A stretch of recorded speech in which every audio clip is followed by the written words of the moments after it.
3D Daisy Duck acrylic nail art tutorial is part of my 3D classic Disney series by Hotpinkzebrapolish. Hi everyone, in today's video I'm going to be showing you 3D Daisy Duck, part of my second 3D Disney series.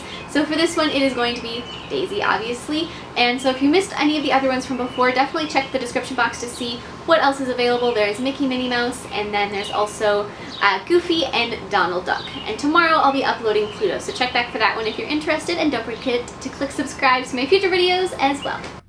So I'm going to start with an overlay of white acrylic over the background of this nail. When I started this series, or when I was planning this out, I debated and debated about the background color. Part of me was thinking that I should do each of them with their own background color and kind of switch it up from character to character, and then I was thinking, no, I want them all to be the same, but then if I want them to be the same, what color should it be, since they all have so many colors in them? And then I was looking at all the photos, the reference photos that I had, and they all had a white background. And even though that seemed a little bit wrong to me, since both Donald and Daisy they've got white feathers, I decided that, you know, if they looked right in the photos, which they did, they looked fantastic, that I should just trust that. And I am happy that I used the white background, especially when you have all of them next to each other. They do look right. Just a little bit of outlining is all that's needed.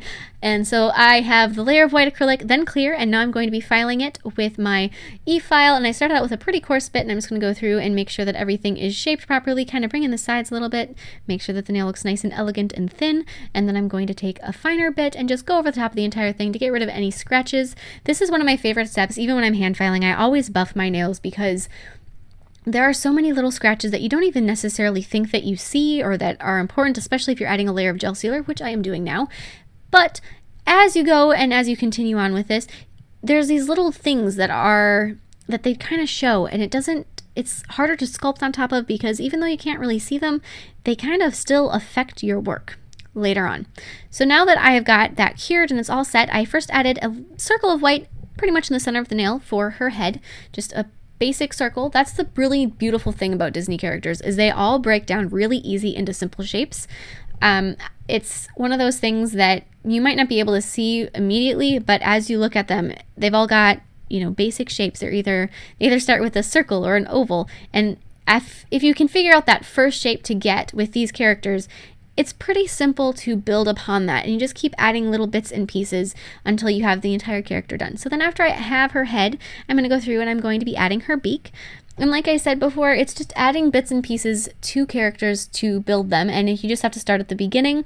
And I know that sometimes I do this too. I look at an image that I'm trying to replicate, whether that be just a sketch or whatever it is, and the first instinct in your head is, that is a lot. I mean, it's just the automatic thing. You look at the image as a whole instead of trying to break it down. But once you figure out how to break images down and break things down, these characters down into individual little things and shapes, you're gonna find that you can pretty much sculpt anything or draw anything because it's all the same shapes over and over and over again. And as soon as you get that first one, you just have to build upon it. So after I just rambled on for who knows how long, I also added a little bit of burgundy to the inside of her beak after I had all of that done. A little bit of her chest showing down from her beak coming off to the side. She's kind of turned to the side a little bit. Her face is straight on. And then I'm going to be taking purple, or I am taking purple, and I'm going to be adding the top portion of her dress. So I started with the bodice portion of her dress, and then I'm going to be adding the little bits of sleeves that show off to the side.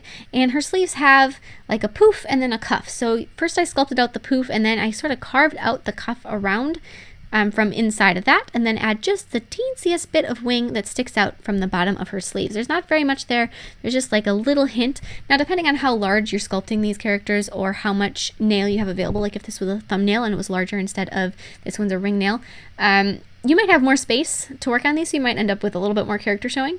So then with light pink, I'm going to take and sculpt her bow.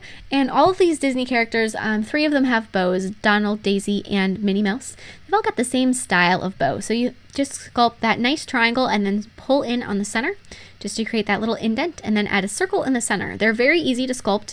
They're very effective looking too. So once you kind of figure those out, this is a style of bow that I use relatively frequently in other designs, as well as one of my favorite appearances of bows.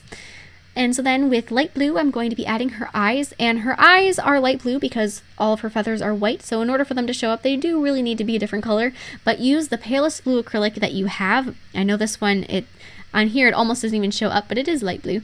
And then take and make her eyelids with just a little bit more of that white acrylic. So set the bead right at the top of her eyeball, a relatively wet bead, and then pull it around. So just stick your brush right in the center and then stretch it to one side and then pull it out and stretch it to the other side.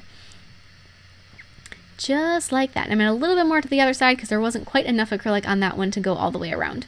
So now with some white paint, I'm going to be doing some highlighting since I do want this to look nice and bright. So I'm going to be highlighting her eyelids and then just a little bit around the sides of her face and then a hint on the edge of her beak to make sure that that does stand out.